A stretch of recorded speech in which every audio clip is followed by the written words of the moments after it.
Stay Catholic. I am Taylor Stroll. That is Jonathan Bearded, Lene Blevins. Jonathan Lene, how are you, buddy?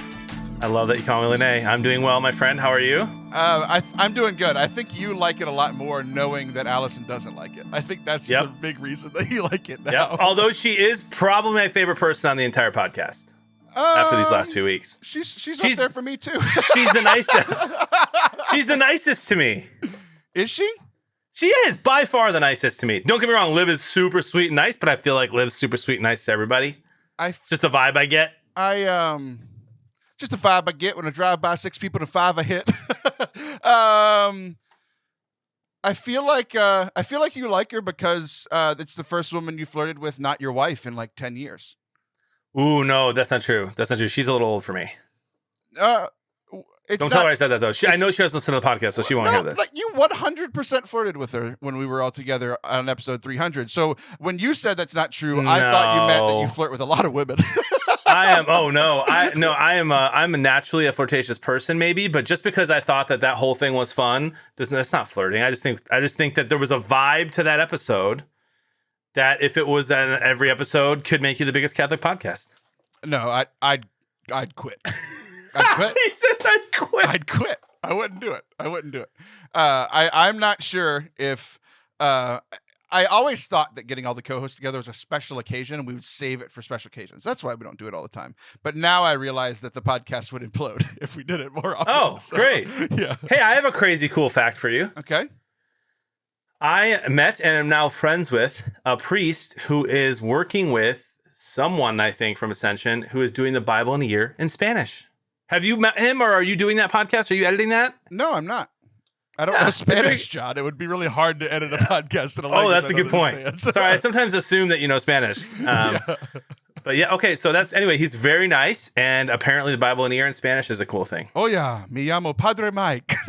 See, you did it. La Biblia en el año. I did it. See, you could do it. Yeah, the intro, and then I'd be screwed. John, one of the things that that you and I both love is video games and parenting. We talk about those two things quite a bit, actually, when on the episodes that we're together. Ooh. And I have a story that actually combines the two. I had, and I don't think everybody will understand the impact of this, but I had like legitimately one of my coolest parenting moments this week. I'm excited. 2 weeks ago, I introduced my son to Fortnite. So he has my old Xbox One because I got the Series X, last year or whatever. And his gift for Christmas was a controller, like a brand new controller for that Xbox or whatever, right? Old Xbox, new controller. But he has all my games and but he was still learning how to play, mostly playing like platformers and like kids games, right? But when my wife got a job a few weeks ago and now I work at home and the kids are home with me every day and then she's off at work, it's like, I can't, spend time with them 24/7 while we're at home. So it's like I had to fill in with something. So I said, Fortnite's going to be your dad for a little while, right? So let him play Fortnite. Can you guess how many wins he's gotten so far, John, in the last 2 or 3 weeks that he's been playing this game? How old is he? He's 9. He's using a controller? He is. On an Xbox? Yep. And he's playing by himself? Yep. I'm going to go with 21.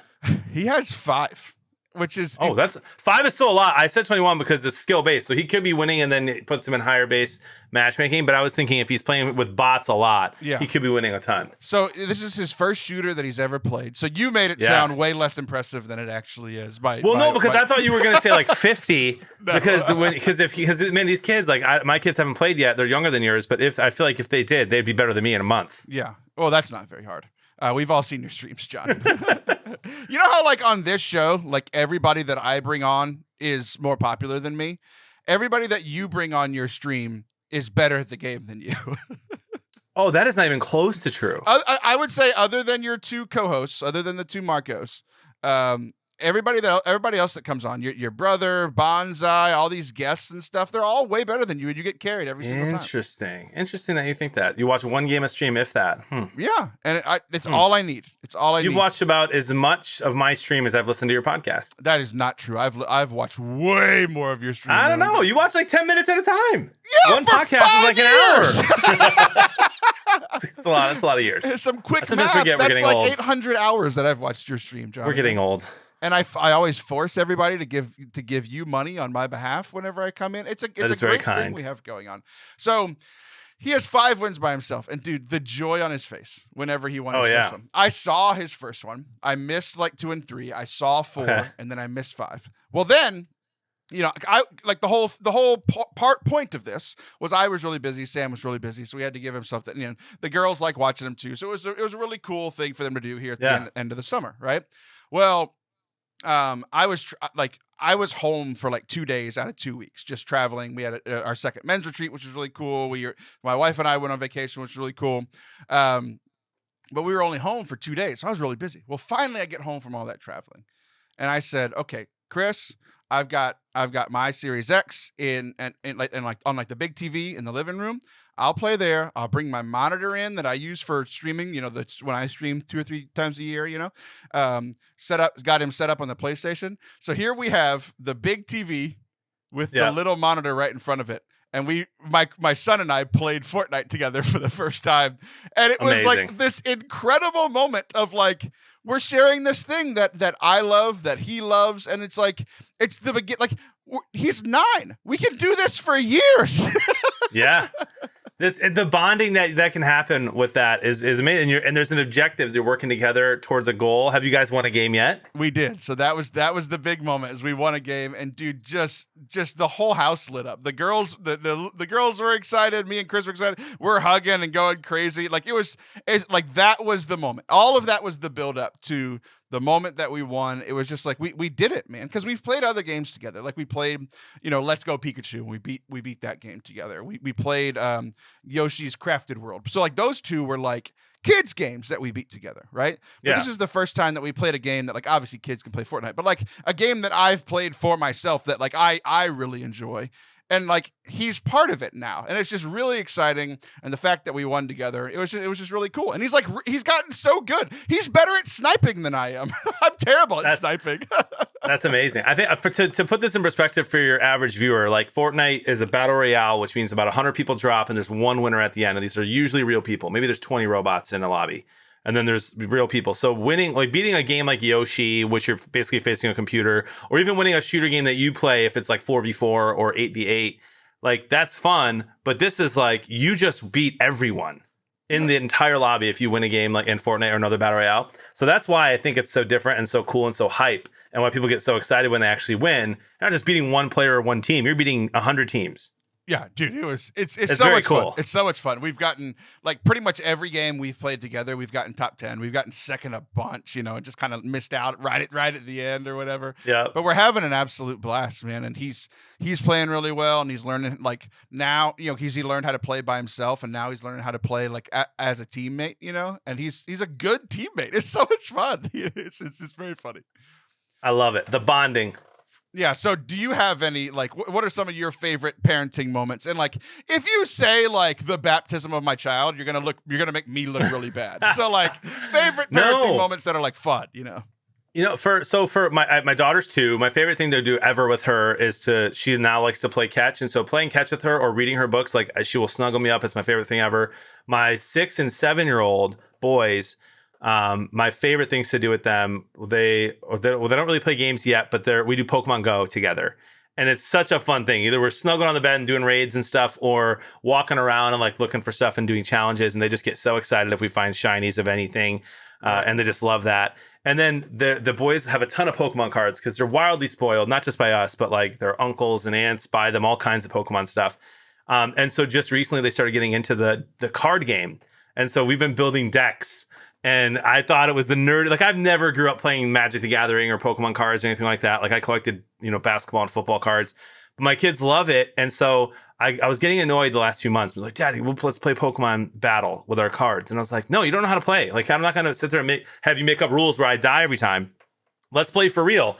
And so finally I said that, and they're like, just the other day, they're like, yeah, let's play for real. So I built them decks with their cards, and then built my own from some of their cards. And then we started actually playing the actual Pokemon card battle. And they're in love. Now, like, I'm working right now. They're like, all day today. Like, when are you off so we can build another deck and do another battle? And it's that bonding time is unbelievably fun. That's awesome. Those are my favorite things to do. Playing catch with all my kids, Pokemon cards, and reading books.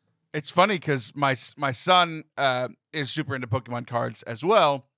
And one of the cool things that, like, there's times where I'm like, okay, y'all go watch TV, Chris go play Fortnite or whatever. And then about lunchtime, I'm like, okay, y'all go find something to do that's not a screen. And what's really cool is, like, typically they do stuff together. And one of the things that they do, they don't know the rules for the real Pokemon, the card game, right? And I think we don't have enough energy cards for those that know the and trainers. Game. Yeah. So it's like we have all the, like, cards that have actual Pokemon on them, but there's other cards that you need to play the game, and those don't come in like the regular packs. You have to like buy special ones for that. And my kids just like the Pokemon, so they've built out their entire own way to play this game with rules. And like, it's not.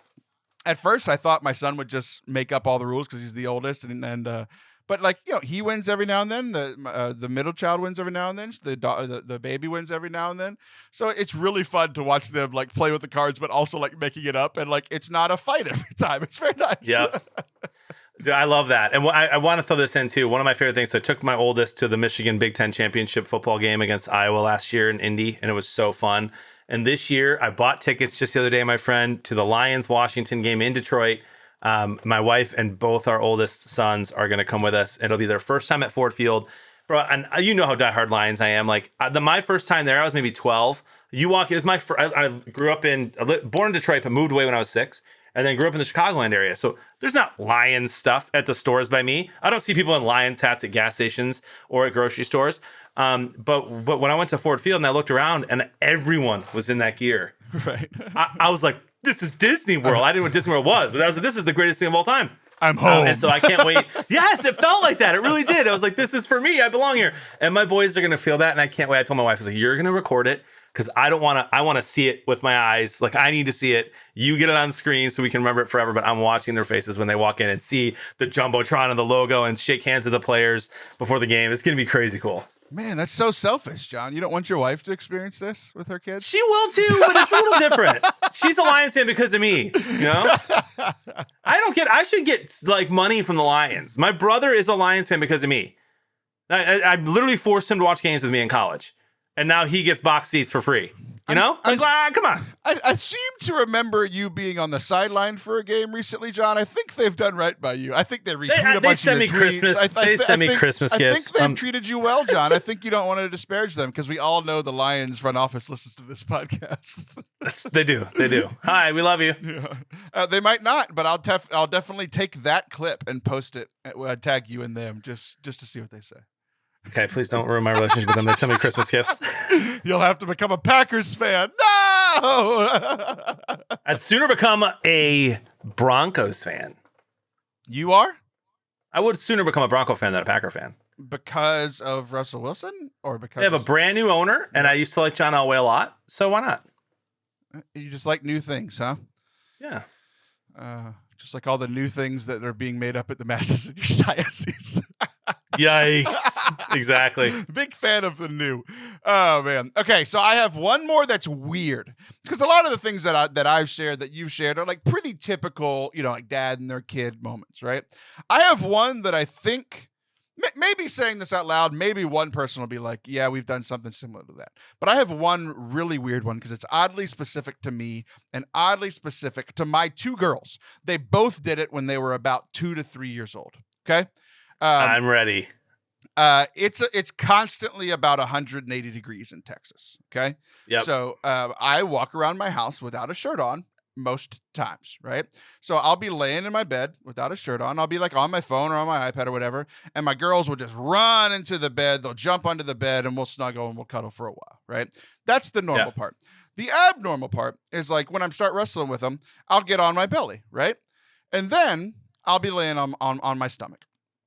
And this has been they both naturally did it, did not know the other did it, but they looked at my back and they said, "Daddy, what's that?" and it was a mole. I have at least one mole on my back, right? So Yeah. the thing was, I have more than one mole on my back. My daughters learned how to count by counting the moles on my back. One No mole, way. 2 mole, 3 mole, and they would touch them, right? And my love language is physical touch. So it's like, that's how I fell in love with my daughters. They learned counting to count the moles on your back. And like, it was one of those things. There was a phase for both of them. It was about a year each, and now it's over, and I'm kind of sad. Oh my goodness. That is definitely unique, and I was not going to guess that. Yeah, nobody would. I think I might be the only one. They learned to count, and I grew in my love for them. That was a blessing given to you by the Lord, Taylor. Yeah, all 87. You never knew that until you had kids. You thought it might be the reason you would never have kids at one point. For sure. It's right? I have a lot of moles as well. I was a little insecure about the moles growing up, but the kids think they're cool. Yeah, for sure. Okay, do you have a weird one? Do I have a weird bonding moment with my kids? A weird, man, off the top of my head. We all know you're completely normal. I don't think John. so. There's nothing weird about you. No, there's definitely weird things about me. I'm trying to, I don't know if this is weird, and I don't know if anyone else does this, but I've not seen other people do this. My wife and I are very goofy. Like we will break out into loud song or weird dance at any given moment, all the time. And our kids will just join us. So I think some of my favorite moments are when we're just like playing downstairs, playing catch, playing football, whatever. And then they play a song on Google that comes on, and we all just sing it at the top of our lungs and dance around and go crazy. I know that every family sings and dances in some way, but we are weird with it. Right. Like we'll move in weird ways. Like we're laughing. And so we do that often. Like my kids will be sitting at the table eating breakfast. My wife and I'll just come out there and just start literally singing, going crazy. And they'll be like, stop. Or they'll join us, and they love it. They're very musical, at least the two older ones who sing quite a bit. So they take after their mom in that way. Anyway, that's probably the weirdest thing we do is just break out into random song, either driving or just hanging out in the house. It's interesting because I kind of asked about your kids, and I feel like I learned something new about your wife. I did not know that your wife was silly, because she's always very serious in conversations that you have with her about me, because I don't think she likes me. So hearing that she's fun and playful is actually news to me. Yes, no, she is. She definitely doesn't show that side to everyone, but with the kids, she is an absolute silly person. Well, good. I'm glad to hear that. I'm happy that she's happy. Final thought, while we're on the topic of family. I wanted to bring this up with you because you have 2 sons and a daughter, yes? Yep. Okay. I have 1 son and 2 daughters. You have how many brothers? I have 2 brothers. Okay. So I'm going to read you this quote from St. Clement of Alexandria. You ready for this? Okay. Mm-hmm. When you see your brother, you see God. So as a guy who has 2 kids, as a guy who has 2 brothers, what does that statement mean to you? Man, you put me on the spot here. I sure did, twice. But I'm gonna give the most just stereotypical, but it's an answer I 100% believe in. You can see God in anyone. There's a special relationship that brothers can have, both physical brothers like same parents, but also I think just brothers like friends, broships. In scripture, it says that David preferred the love of Jonathan to that of a woman. Whoa, controversial. I'm just saying, like, and of course, I believe that that's just like this broship, right? Like, there's something about like March Madness and hanging out with all the guys and just bonding and sharing that time together. And so you see God, and I think you can see God in anyone, but especially the people you're closest to and the brothers that you have. So like, that's my answer. If I think of my actual 2 brothers, think of the best qualities of either of them. Tyler's like just joy in life and wanting to make people happy around him is something that reminds me of God's love and joy. And then with my brother Chris, just like the care that he has for wanting to do the right thing. Maybe not even if he knows what the right thing is, but he wants to do the right thing. That moral compass that I think comes from God as well. Like those are what I would say about my 2 brothers. And then just bro ships. Like, yeah, I could find like your absolute goofy self and willing to put yourself out there in any conversation to get an honest answer from someone is a huge thing that I think represents God in you. And I can say that because we're, you know what I'm saying? So I'm saying, I'm defining brother kind of in two ways, but I think that it's true. The statement's true for both. You're very Jesus-like. You're like, who is my brother? Like, I don't mean to be. I just like, that's how I don't know. I feel like that's what that's what he meant. What did St. Clement mean? Was he just best friends with his brother? I don't know, man. So here's watch him have no brothers. Right. So here was the funny thing is I knew right when I read this, I was going to ask you, because I know that you have a good relationship with your two brothers. And I'm going to read it again. When you see your brother, you see God. And I read it, and my literal first thought was, that's why I have trouble seeing God. I don't have a brother. Yep. So by the way, St. Clement probably didn't either. He probably had 10 sisters, and this is just a dig at them. It was just very, exactly. It was actually a really offensive thing that people took as holy, which is kind of like what this show is. Don't go anywhere. We'll be right back.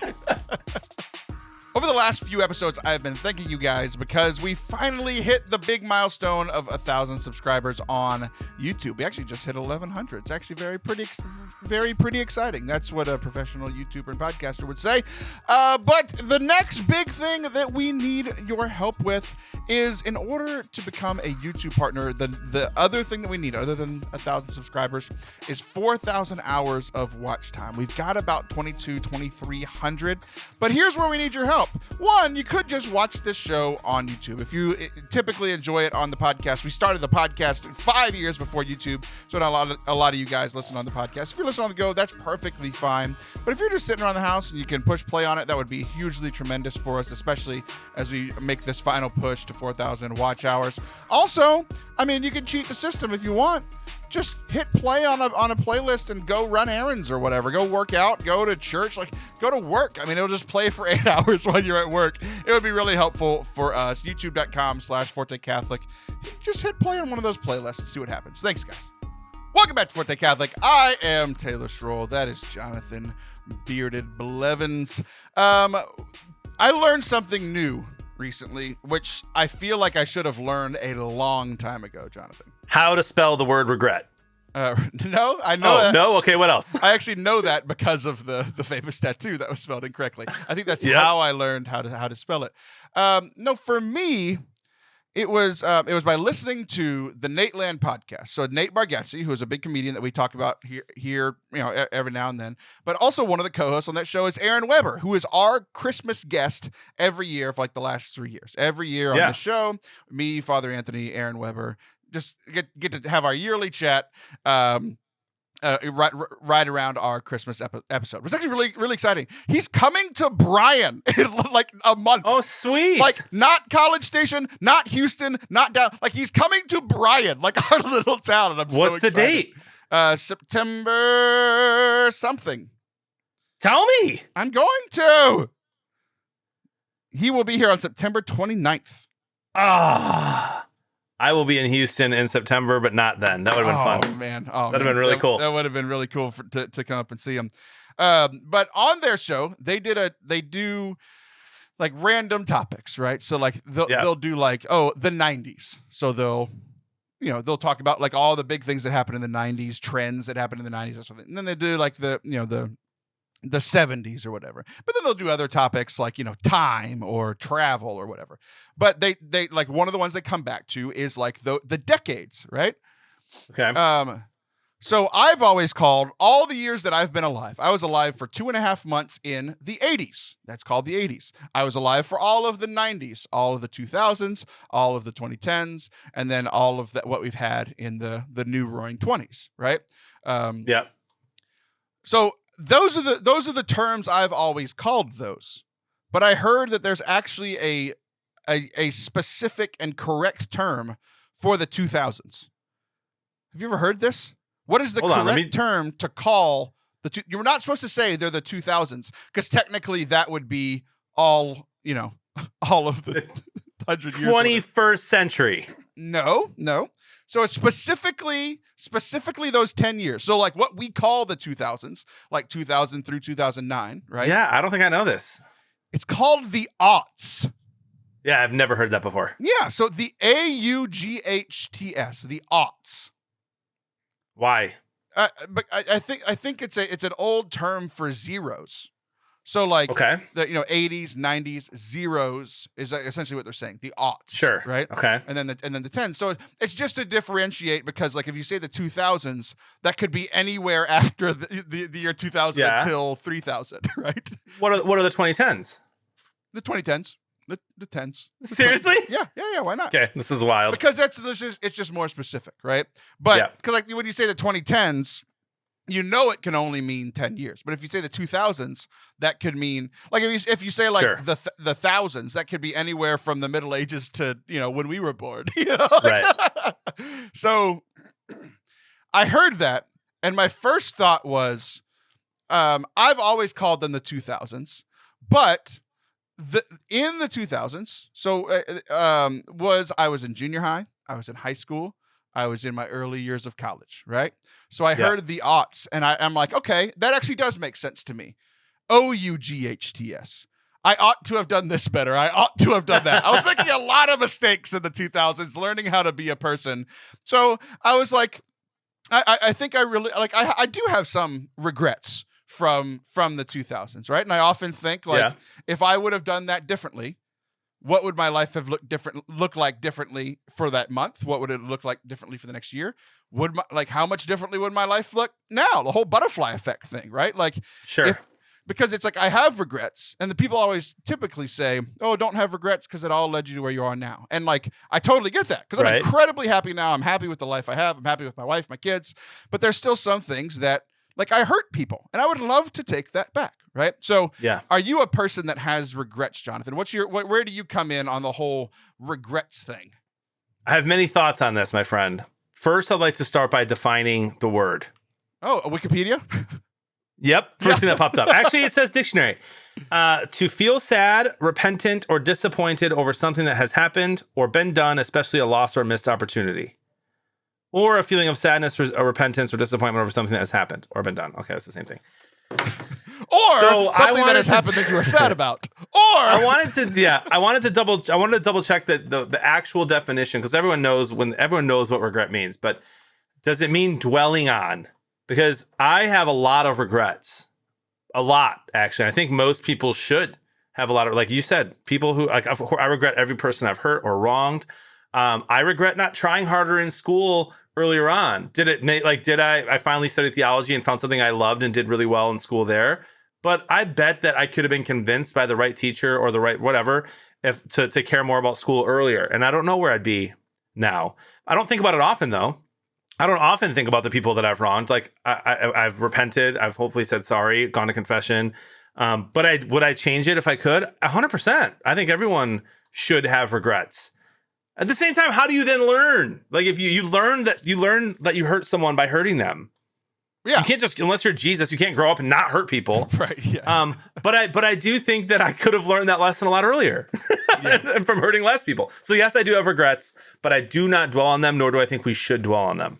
Okay. That's interesting. It's interesting because part of me thinks that you just contradicted yourself. And that was actually where I was going with the next part of the conversation of we have to learn from them, but we also can't dwell on them. Right. So that's actually kind of where my question is like, how can I apply the lessons from the regrets that I have in my life now without dwelling on them and just constantly being sad or beating myself up all the time. Right. So I want to make a distinction. Obviously, as Catholics, we should have regrets about things that we just did and to go to the confessional, right? Oh, I shouldn't have done that. Examination of conscience, go to confession, and then we're good. I think we're both talking more about the ones that happened a while ago, years ago, in the aughts, in the tens, in the 90s, like those sorts of things. So every now and then, John, like these regrets that I have, like people, especially when it's people that I've hurt, or it's like mistakes that I made then that maybe I'm making a similar mistake now, or have the temptation to make a similar mistake now. So those memories pop back up, and I don't know if it's dwell on them, but it's like I do think about them. I might be prompted to pray about them. So like, how do you approach those things whenever they pop up again? Like when you remember something that you regret, or one of the things that you mentioned, like, do you just brush it aside? I'm trying to know what's healthy, right? Like, do you just brush it aside immediately, or do you let yourself kind of think about it as you're a more mature and older man now than you were then? How do you attack that? Older than you too? Yeah, so it's interesting. Usually the only time that I think about things I've done really wrong in the past or people I've hurt in the past is having the conversation about regret. Seriously. So like otherwise I've moved past it unless there's something that I have a relationship I haven't healed that needs healing. So the example I think of the most is, and I don't know if I've ever shared this on the show or not, but it's the example I think of every time when I think of regrets for some reason. Joel Stepanek, a good friend of ours, great man, my best friend, is married to his wife, Colleen. He was dating someone else that I was friends with at the time. We were all friends together. And they had just kind of recently broken up, and he and Colleen had just recently kind of started to date. But because we all kind of hung out all together all the time, way before before the breakup and kind of new relationship was happening. And I'm a huge people pleaser. I invited the same 20-ish people out that night that I always invited. Right. And so, I invited both the girls, and it really hurt Colleen that I wouldn't have thought, not that she didn't want me to invite this other person, but that she knew it would be awkward. I didn't think about it. And she's like, you just, at the expense of not wanting to offend anyone, you really hurt me, like one of your best friends. And I was like, oh my God, I felt horrible. Horrible. I said, sorry, I didn't even know I couldn't uninvite someone. So I just felt horrible for weeks. And I apologized many times. But now I only ever think about that when we talk about regrets, because I learned from it. I try to understand that I am a people pleaser. And so I try not to hurt the people closest to me, by trying to please people who I'm not that close with. And so I don't think about that often unless I'm thinking about regrets. So I think the healthy thing is to learn your lesson. I think you can learn that lesson over the course of a month or two, and then to not think about it anymore. I think, yeah, it's interesting that I kind of wish I could do that. I'm a little envious of you, because two regrets pop up for me quite a bit. Somebody that a girl that I hurt that I was dating, and I hurt her feelings pretty bad. We broke up, and it still hurts me that I hurt her. Right? I feel like I've never fully been able to apologize. I said a bunch of sorries then, but it's now being older, it's I look back and I'm like, I'm actually more sorry now than I was then, because I understand more.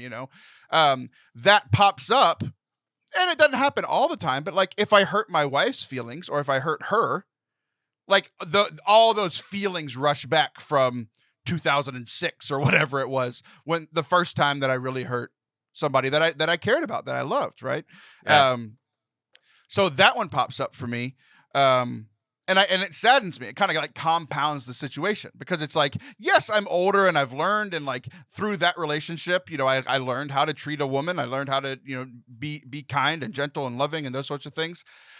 But, every now and then I'm still a jerk sometimes. Right. And I'll still hurt people. And it's so every time I do that, kind of the hurt and the pain from that last one, from that really old one, comes back. Right.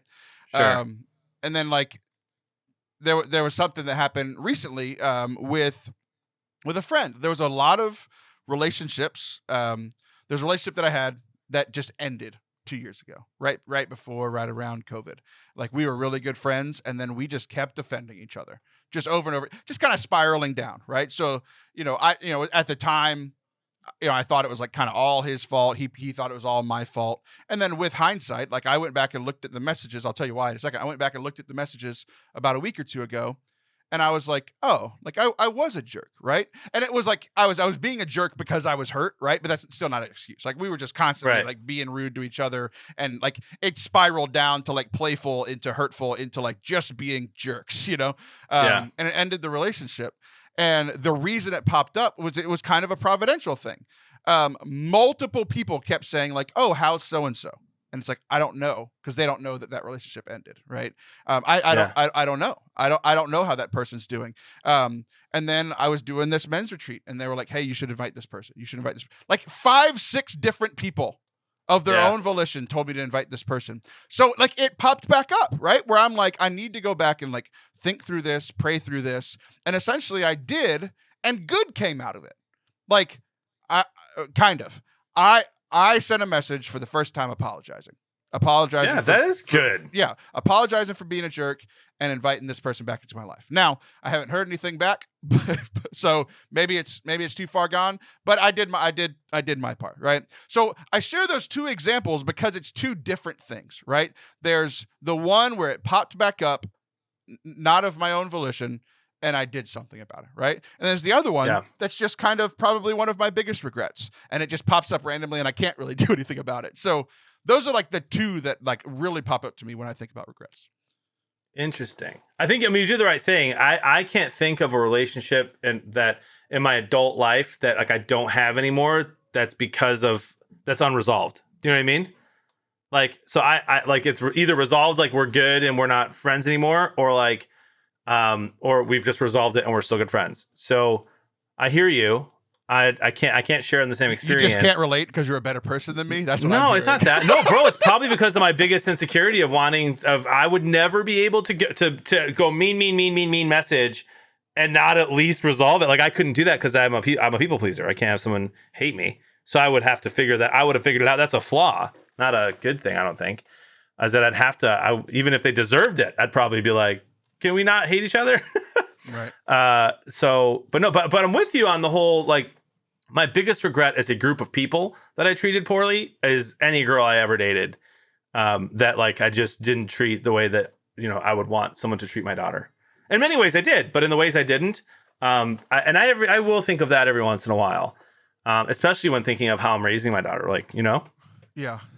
Yeah, and it's interesting because it's like one of my really good friends. Every time it pops up, I mean not every time, but a lot of times when it pops up, I just text him like because he was around, you know, he like knows the whole story, and I was like, I'm thinking about it again, and it's just like I know it's not healthy, but it's one of those things. It's like I can't really help it popping up, right? Right. So it's this: how much do I dwell on it and try to learn from it? In fact, feel sorrowful for it. It's like I've confessed it, you know, like I've moved past that part.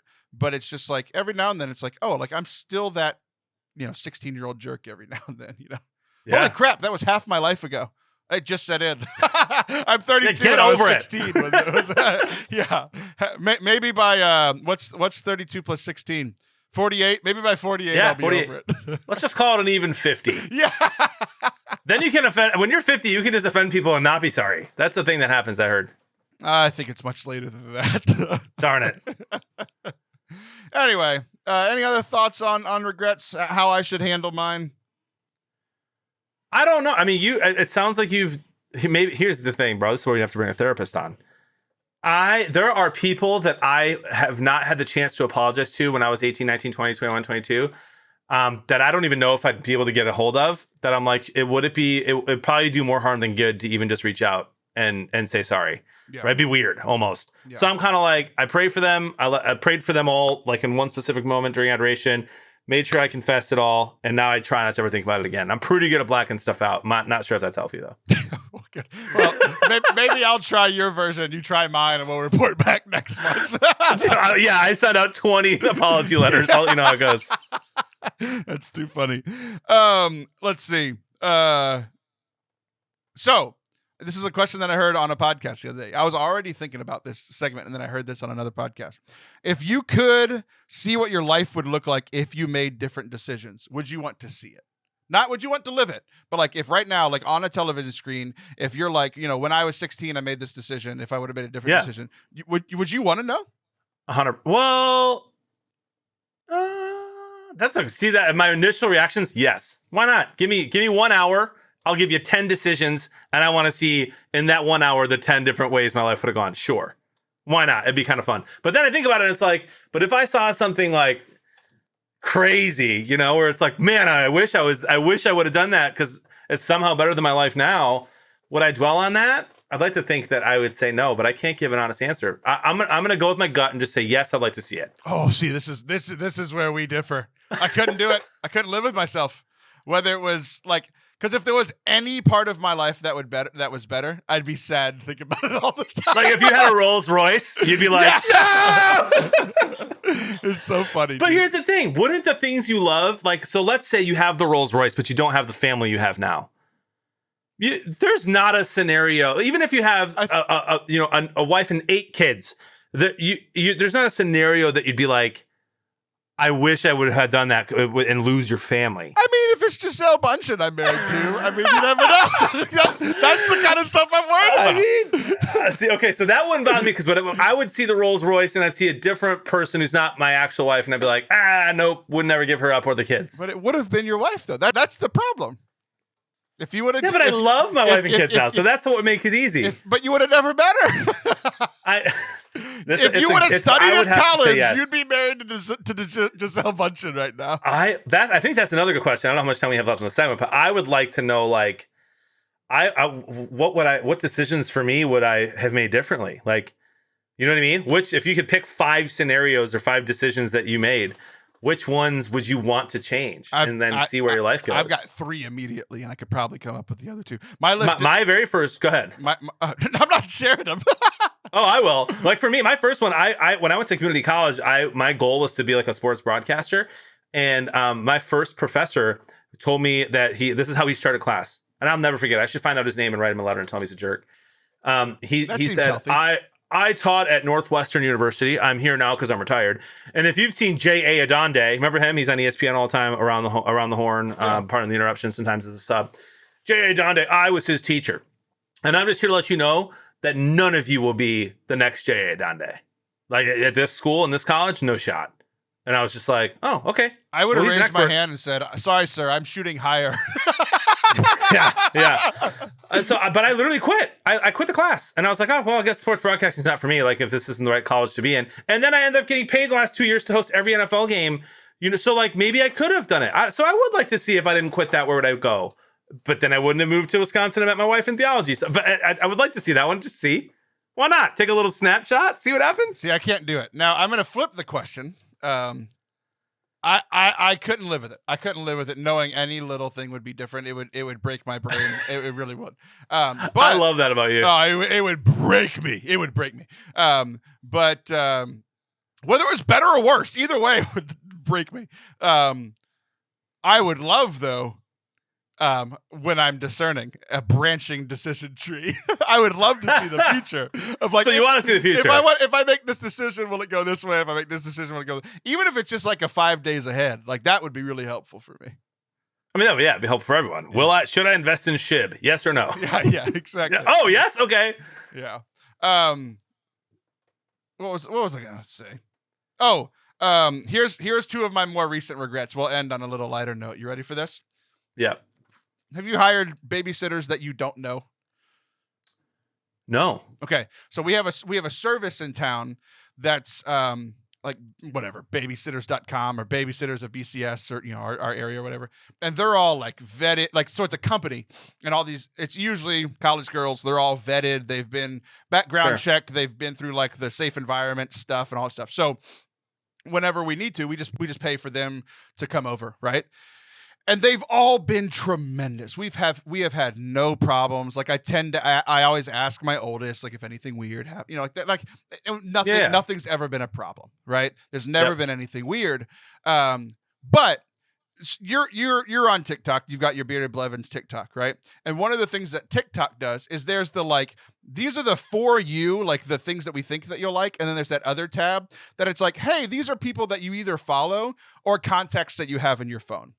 And some of the contacts that I have on my phone are these babysitters that have watched my kids.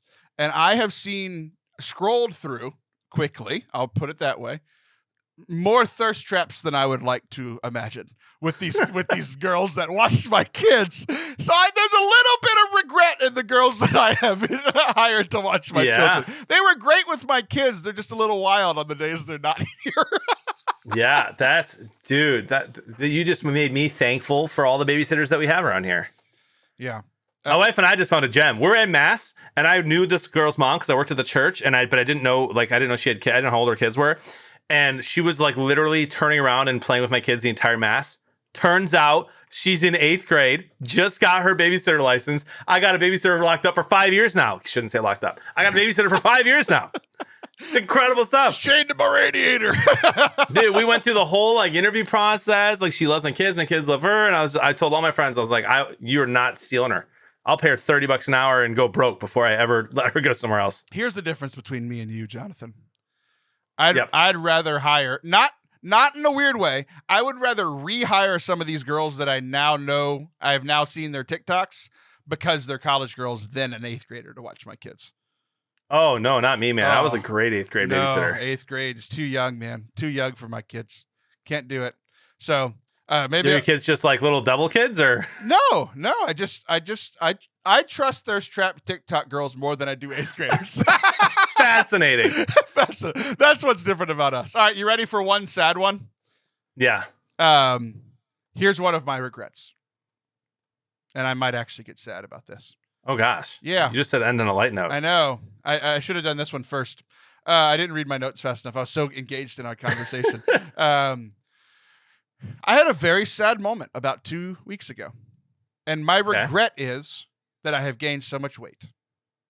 Oh wow! I had this moment where I bought rollerblades because I was super into rollerblading whenever I was a kid, and it helped me, stay in good shape, and the great shape that we always laugh about that happened that I was 10 years ago, all those sorts of things, right?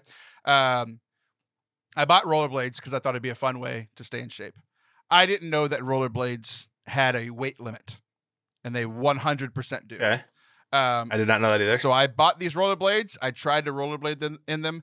I damn near broke my ankle because they can't support my body weight. So I'm like shaking the whole time that I'm riding. Never happened before.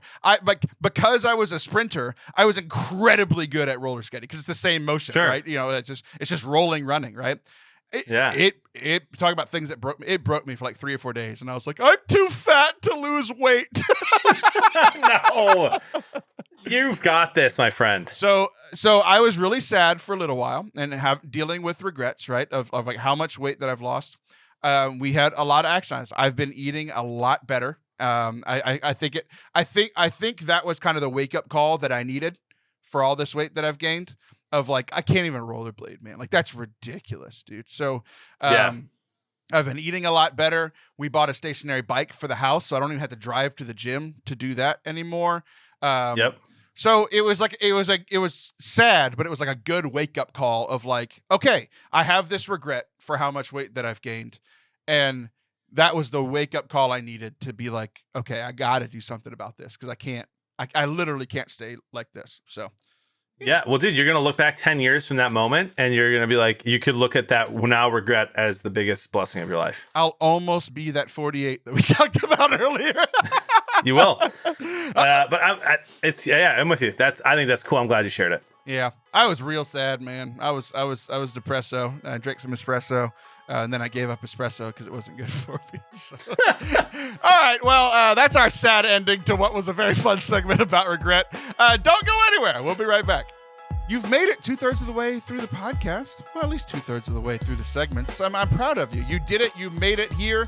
If you've made it this far, that probably means you have enjoyed something. If you did, if you enjoy the ministry that we are doing here, if you enjoy the show, if you've enjoyed any of our retreats, our talks, any of the other shows that we work with, we would very much invite you to show a little thank you to the ministry, throw a little thank you to God by supporting us financially. ForteCatholic.com/donate. We are a Catholic nonprofit, a 501c3, so it's just like given to your church for tithing. The government says it's A-okay. We'll send you a tax deductible thing at the end of the year. It's like actually legit for the last couple of years. So we would very much just invite you, even if it's $5 a month, $25 a month, $50 a month, or if you can't give monthly and you're just like, hey, I liked this episode in particular, you can give a one-time donation as well. ForteCatholic.com/donate. We thank you in advance. Welcome back to Forte Catholic. I am Taylor Schroll. That's Jonathan Lene Bearded Blevins. John. Yeah. I had a thought the other day because I went out into the Texas Hill Country twice in the last month for our men's retreats, right? I talked about the first one with Father Anthony. We just had our second one this past weekend, and it was tremendous. So when we go out to the Hill Country, there are hills, right? Imagine. But there are some very tall hills, some of which here in Texas we call like the mountain, right? So if there's a bunch of hills, we'll call the biggest one in the air, like the biggest one you can see, a mountain. And then I was like, well, I was thinking about it when I was driving through these hills and this mountain. God bless you. That was quite the sneeze. Sorry, thank you. But then I was like, I just traveled to Seattle, where I shared the story on here. Mount Rainier is there, and I famously didn't see it. Like, it's huge. Like, it's one of the biggest mountains. It's one of the biggest mountains in like the contiguous United States. So I was like, okay, I had never thought about this. What's the difference between a hill and a mountain? Do you have any idea, Jonathan? A mountain has a peak. I mean, that's true, but these hills have peaks, and but the peaks are kind of like longer. Mountains have to be a certain height. What height is that? I have no idea. That's for the mathematicians. See, that's what I thought too, Jonathan. So I tweeted this thought out, and the scientists came a knocking, and they were trying to troll me and make me feel stupid. And boy, did they look stupid after that conversation, John. Oh, because I was wondering. At what point does a hill become a mountain, right? A mountain is made of rock, but a hill is made of grass. Incorrect. Okay, you can have some of either, right? You were on the right track. It is about the height. Okay. So here's the answer I got. The initial answer. They were very confident, these science people. They said it's a hill until 999 feet. It is a mountain at 1,000 or more. And I said, that's actually a relatively satisfying answer. I have questions, but it's relatively satisfying. My first question is, erosion happens, but also mountains and hills grow over time because of the plates and the tectonics and all that stuff, right? Yep. So let's just say you live in a town called Mount Pleasant because there is a 1,000-foot mountain there. Erosion happens. It's now 999 feet. You now live at Pleasant Hill. Yeah. The next, a few years later, the plates move a little bit and it goes down to 1,001. Guess where you now live, John? Where? Mount Pleasant. Yeah. There's Mount Prospect near me. There's no shot there's a mountain there anymore. It's got to be Hill. Pleasant Hill. Hill. Prospect. What'd you say? Mount Prospect. Hill Prospect. Prospect Hill, I think, would be the correct term. Okay, there. Prospect Hill. Okay. So I just had questions about that, right? But then here was the kicker.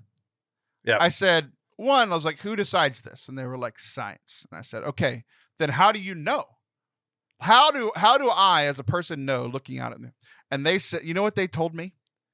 They said there is no way to measure a hill or a mountain. Because they were like, where do they measure from? Where's the bottom? There's a different bottom at every point. Sometimes there's valleys, Sure. Sometimes it's flat, sometimes it's underwater. Like, where does the hill/mountain start? So they were trying to give me this perfectly scientific answer as I was being sarcastic, like, oh, when does it become a hill and a mountain? Does it go back and forth? They tried to shut me down with their scientific answer. All I did was ask one follow-up question, and they crumbled. They were like, oh, we don't know. So science doesn't even know. No one knows what a hill or a mountain is, John.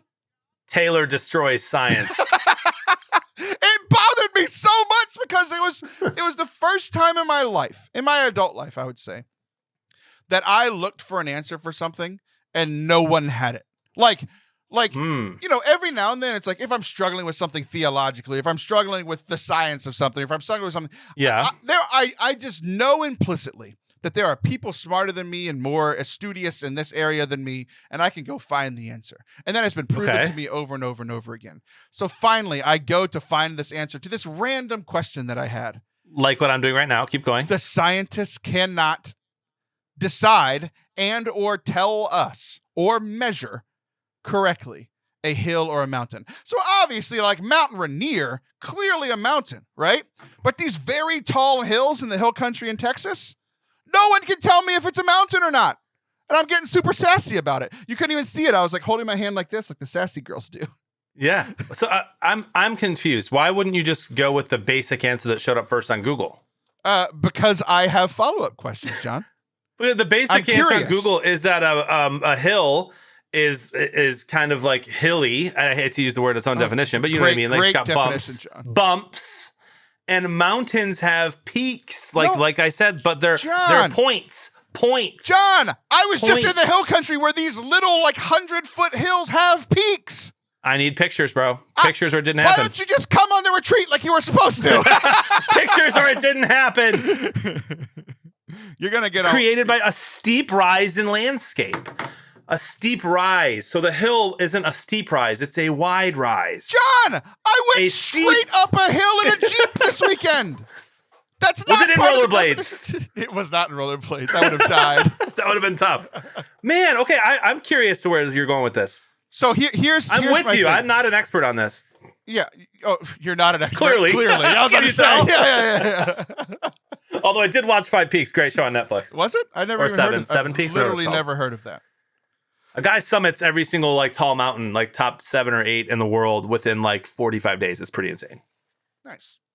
Yep. So I had a lot of thoughts about this because at first, my first thought when I first saw these hills and mountains was I'm going to ask this question. Somebody's going to give me a really good answer, and I'm going to come onto this show. And what I'm going to talk about is like there are tenets of the faith that we don't understand, right? But somebody else does. Somebody else knows them. We can go ask people that are more studious than us and find the correct answer, right? Mm-hmm. Then that didn't happen, John.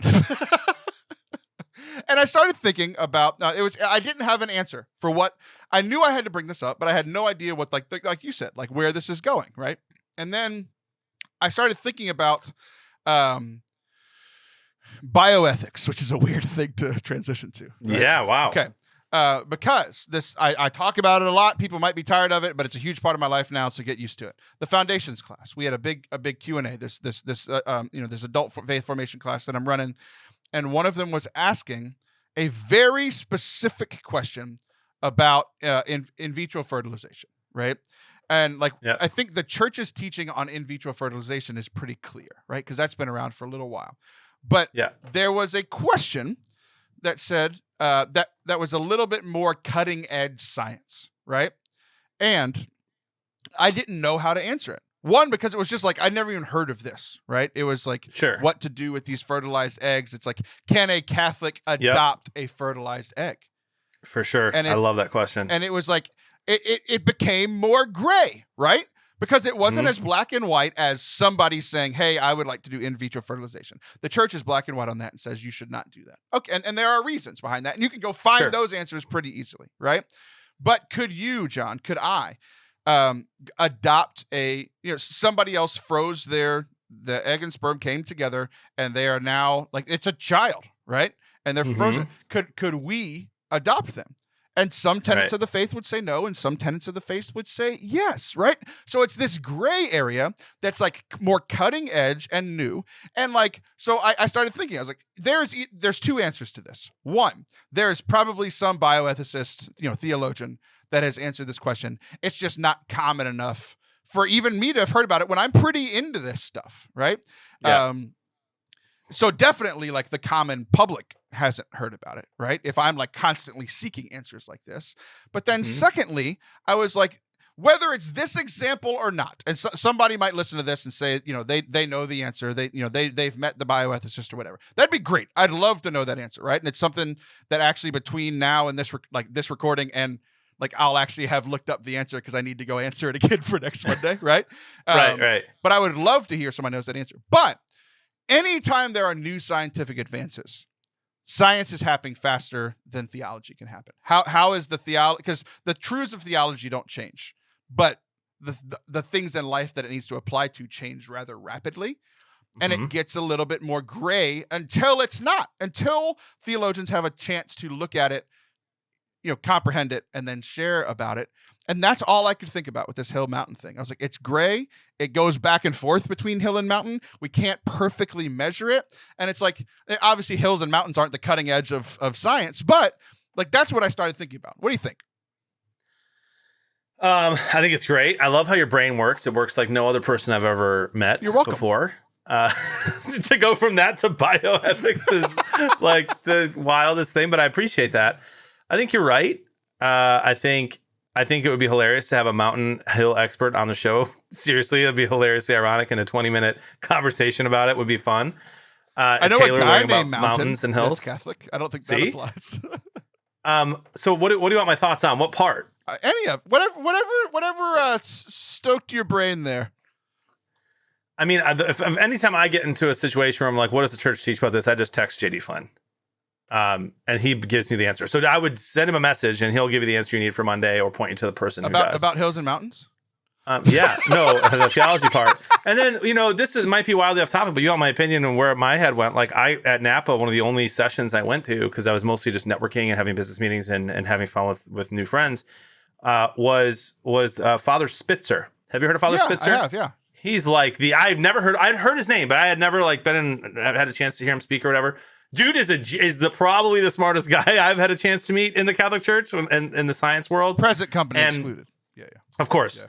And just, had just wild things to say about science and like where science and religion are right now and how most young scientists now identify as theists instead of atheists, which is different than kind of the boomer generation. That whole thing was fascinating. But it gives me hope. Your whole conversation and mixed with meeting Father Spitzer and hearing him speak gives me hope for the future of our church, that we have people out there doing those things, researching those things. And I'm going to butcher the quote, so I'm not even going to try it. But St. John Paul II has a great quote about how science and religion coexist in a beautiful way. And that, and again, look up the quote. I don't have it memorized. Something about how like theology can purify science from false idolatries, and science can purify theology from something else. But it's very cool. But that's just what reminded me of. I think I have the quote right here. You want to end with this quote? Yeah. I think I've got it. When you see your brother, you see God. I don't have any brothers. I'm Taylor Schroll. That's my brother, Jonathan Bearded Blevins. We hope you enjoyed today's show. I'll be back next week. John will be back next month. See ya!